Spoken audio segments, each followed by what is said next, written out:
ඔබගේ පුණ්‍යවන්ත දරු පැටියා අටවිසි බුදුරජාණන් වහන්සේලාට පූජා කර නිතැතින් ආරක්ෂා කර ගැනීමේ බුද්ධ ශක්ති ආශිර්වාදය ඔබගේ කුසට පැමිණි දරු පැටියා හෝ අලුත බිහි වූ වාසනාවන්ත පින්බර දරු පැටියා අටවිසි බුදුරජාණන් වහන්සේලාට පූජා කර ඒ උතුම් වූ බුද්ධ ශක්තියේ බලයෙන් නිදුක් නිරෝගී සුව ප්‍රාර්ථනා කරන්නට සංසුම් මනසකින් දරු පැටියා සමග සූදානම් වන්න.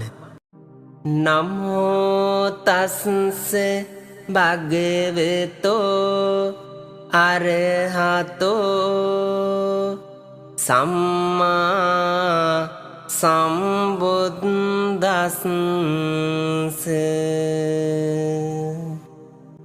පෙරම් පුරාගෙන ඔබ දෙපළගේ පුණ්‍ය බල මහිමයෙන් ඔබ අතරට පැමිණි වාසනාවන්ත පින්බර දරු පැටියා මේ මොහොතේ පටන් උතුම් බුද්ධ රත්නයට පූජා කරමු.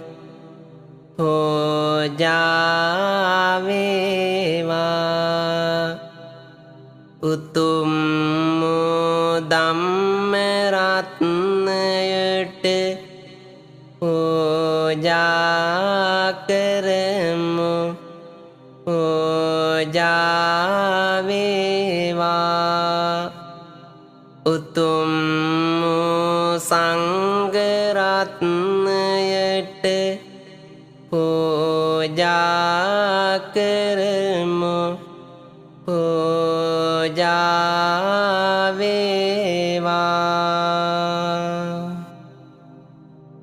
ඒ උතුම් තුනුරුවන් සතු අනන්ත ආශිර්වාද බලයෙන් ඔබ දෙපළගේ පින්වන්ත දරු පැටියා ආරක්ෂා වේවා. උතුම් වූ අටවිසි බුදුරජාණන් වහන්සේලාට මේ මොහොතේ පටන් ඔබ දෙපළගේ පින්වන්ත දරු පැටියා පූජා කරමු.